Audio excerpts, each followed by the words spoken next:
the sunscreen on the bridge of your nose. Do you want to rub that in? Always wear sunscreen. You don't wear any sunscreen. Yeah, I try to wear a hat if I can. If you're new to our channel, welcome. And if you're not, you might know that we've ended our gate guarding and we are just outside of the state of Texas in New Mexico. Currently we're driving towards Roswell. I'm hoping to see some cool alien stuff. That could be really interesting and fun. But we are on our way to Oregon. And I'm not sure if we've explicitly said, but we had two different opportunities there. And we picked the one that paid $1,000 more per month stipend. The scope of work was pretty equitable, but the pay was $1,000 different per month for the stipend. And the reason for that is one included hookups right on site at your park host site, and the other one you have to pull out to go manage those services.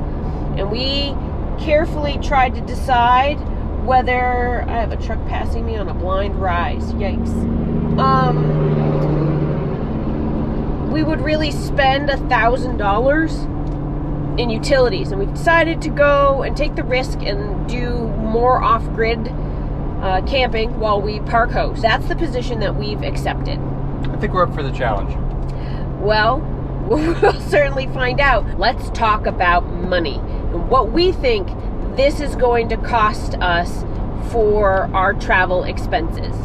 We anticipate driving about 2,500 miles to get to Oregon. Now, strictly speaking, driving directions would have that at 2,100 miles, but we're going to stop and see some things. We think we can do it in about 2,500 miles. Now, towing the Airstream, we get just a little better than 10 miles per gallon in this truck. We're going to figure on 10 miles per gallon. So 2,500 miles divided by 10, 250 gallons of gas.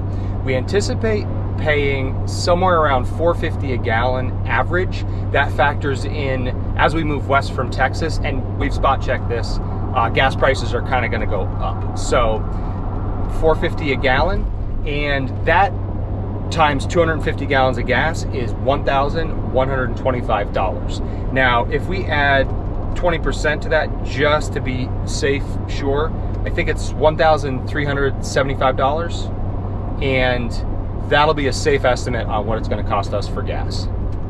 Additionally, we've set aside about $500 for dumping, filling, and any sort of campground, BLM land fees, whatever pops up. Leave a comment below if you have a better guess for what it's going to cost us to drive from San Antonio, Texas to Portland, Oregon. We've set aside how much money now? About total $1,800 is our rough estimate. Well, we feel like it's a very safe estimate too. So the goal is to get there under that with the fuel costs that we've calculated and the dump and fill and campground costs.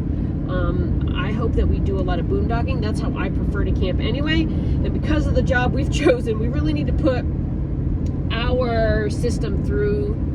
Yeah. We've been out of training. Through some challenges, so yeah. We need the retraining and 2 miles. Oh, wow. That's cool. That's awesome. Arrived. We stopped into the Roswell Bureau of Land Management field office to ask a few questions and to get our parks pass. They were very helpful and answered all of our questions about where we could possibly camp and what there is in the area to see, and I'd recommend stopping it in any local field office if you've got questions. The OHV, off-highway vehicle, dune parking that we experienced last night, and actually the night before, we stayed there 2 nights, cost us $5.50. If we had already purchased, and in the rec.gov app I could have put in my America the Beautiful pass, I believe it would have been free. You should double check me on that. I'm not 100% sure, but I believe that is how I read that situation. Now, moving forward, we are going to try to not pay, even though we've budgeted for it.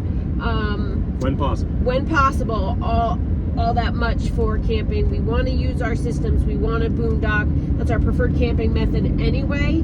So let's see how this goes. Stay tuned, come along. Maybe we're cheating a little bit, but we're not going to count the park pass towards our expenses on this trip because that's something we buy annually, but it does get us the free BLM land, boondocking, and some other stuff that'll be included in this trip. So that'll come out of our miscellaneous budget that we have a little bit of money for every month, and like Harvest Toast, that comes out once a year from that side of the budget. What do I see? The road is closed for some sort of little festival. Andrew's gonna go check it out, and it doesn't look like I can fit with the trailer, so I'm going to go follow the detour signs and hopefully we'll reconnect on the other side. But cell phones don't work here, so it's a little high risk. We came upon a local festival honoring Smokey Bear, and they had shut down the main street with all kinds of vendors set up and local fire departments represented. I had a nice walk through, and it was nice to see the community come together on a beautiful day. How about the snow-capped peaks in the distance? I'm wearing flip-flops and a skirt and a t-shirt, so I would like them to stay in the distance. I think they'll stay in the distance. That's as close to snow as I need to be right now. I think we're a safe couple miles away. Although I'll tell you what, I think the mountains in Oregon still have snow. We made a brief stop in Valley of Fire's recreation area and took a tour through the campground. This campground is in a prime location, providing remarkable access to a very interesting geological feature. That is, one of the youngest lava flows in the United States. The lava flow originates from a vent about 10 miles to the north and flows down the valley for a total length of about 44 miles. There is a hiking path down through the lava flows, but stay on the path for your safety.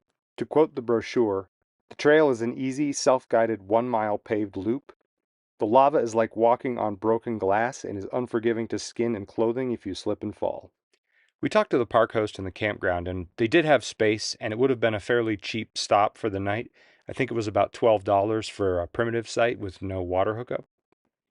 We opted to just take a few minutes and take in the views and then push on for the night to make a little bit more progress. Our goal was to find a good boondocking spot where we could stay for 2 to 3 days with good cell phone signal so we could get some of our work done. We're thinking this makes sense for a site for us.